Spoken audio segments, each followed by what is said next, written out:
We're going to talk a little bit this afternoon about how the COVID pandemic has impacted our quality measures. That was a point of discussion in previous members' meetings and input from you. And so we have begun that hard work of digging into our measures and figuring out what exactly impact they've had.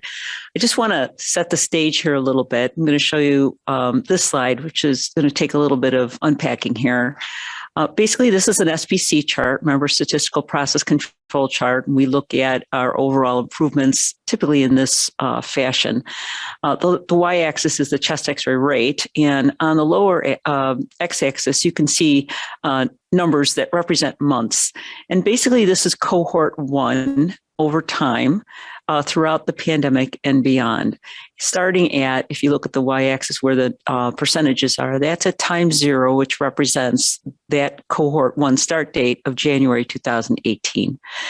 And so you can see basically 3 different time periods here prior to the pandemic, the interval that accompanies or that includes the pandemic, and then the post period.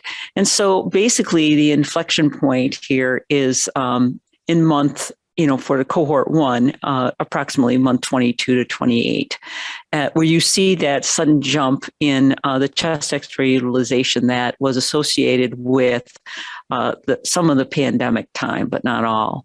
And then subsequently, in the more recent period, you see throughout the end of the pandemic and up till more recently that we've readjusted and continued to improve a bit.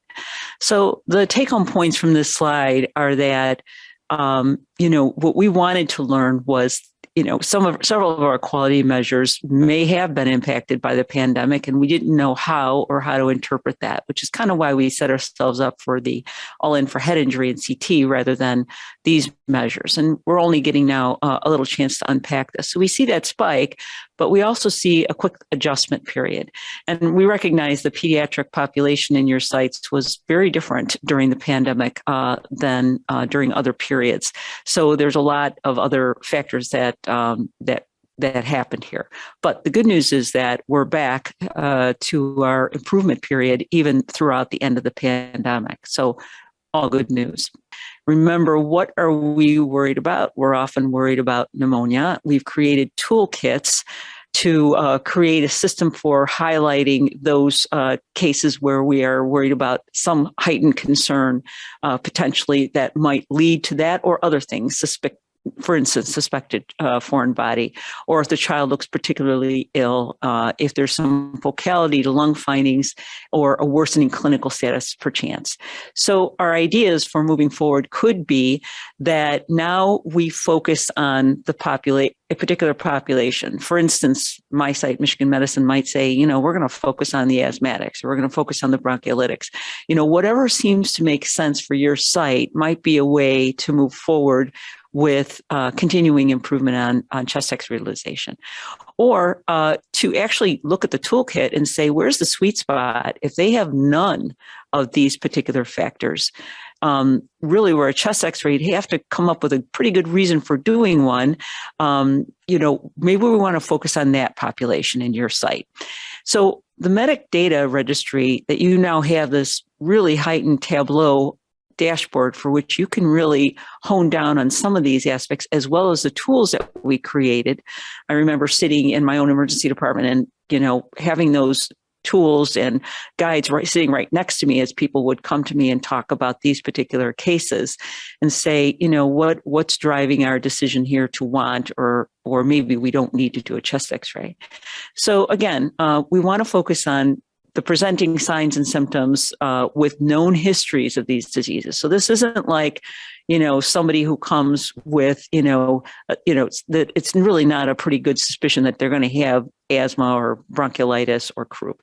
But really those people who have those likely diagnoses, but none of the feature that we've highlighted and worked on together as a group.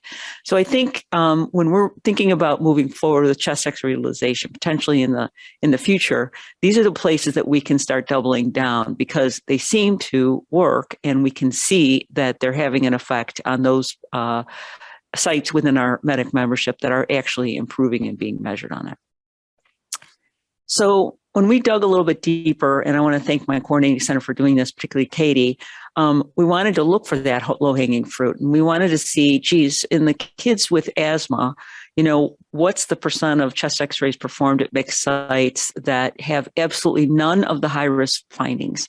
So it's 59%, still leaves, a significant portion of children's hospitals, but seems to be a little bit higher in the general hospital. So if you're a general hospital listening to this, this may be a focus of your effort for this particular measure. Similarly with croup, you have to wonder why people are doing a chest x-ray in the first place. It's typically an upper airway disease. And again, we see about 72% of the chest x-ray being performed in general hospitals when they have none of the identified high-risk measures. And similarly for bronchiolitis, we see about a 66% rate in the general hospitals when these children have none of the measures. So overall, if we think about it from a high level, we've got a lot of, fair amount of cases that we can really push this measure into, an even better space if we do nothing but focus on the kids that really just following our guide at the elbow within your emergency department. We can really whack down this measure pretty easily, I think.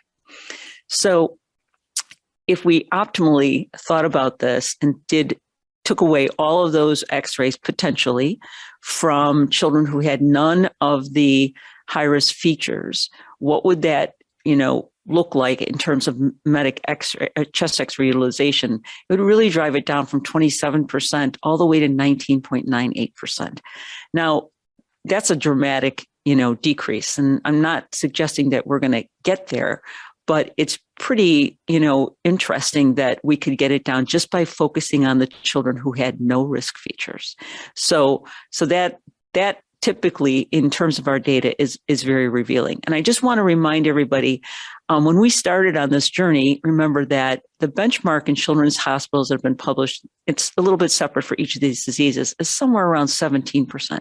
So even though, this seems like a striking decrease, we're still not, we still could go even lower because some of the best performing children's hospitals, are even lower. So I want to just bring that point to you because our data and tools are very helpful in this regard. So I'm going to unpack this one chart for just a minute because we wanted to do a look back and just get an overall sense of the impact of COVID. So I just want to draw your attention first to the blue bars, and each of this blue bars represents the sum total of all ED visits, all age, with a co-diagnosis of COVID. Okay, so you can see that there's variation in sort of the surges that happened over the entire pandemic period. And then what we wanted to do is overlay our measures. In other words, what was the chest x-ray rate when they had no associated COVID diagnosis? And that's the orange line. And then what was the chest x-ray rate in those children who ultimately did get a COVID co-diagnosis? And you can simply see here that the gray line is higher than the orange line. And, rightfully, there's probably some concern for potentially respiratory illnesses that might have required a chest x-ray because it was mandated. Remember, the whole concept of pediatric COVID and the diagnosis and the ability to even test early on in the pandemic was very uncertain. So you might see that gray line all the way up at the top early in the pandemic. And remember, those represent extremely low numbers, even across our entire collaborative, likely because most of us, certainly in the pediatrics world, weren't even able to test these children for COVID to get an actual diagnosis with a code. So you see that kind of level out and start to be a little bit more representative in November of 2020. So yes, COVID did have a bit of an impact, but it kind of level set out and became a little bit closer towards the end of the pandemic. We recognize you probably have 1,000 more questions, as do we, about the impact of COVID. But remember, even in March, we're just finalizing the 2021 year to get all this put into perspective. So more to come on this, but this was our first venture toward figuring out the impact of COVID.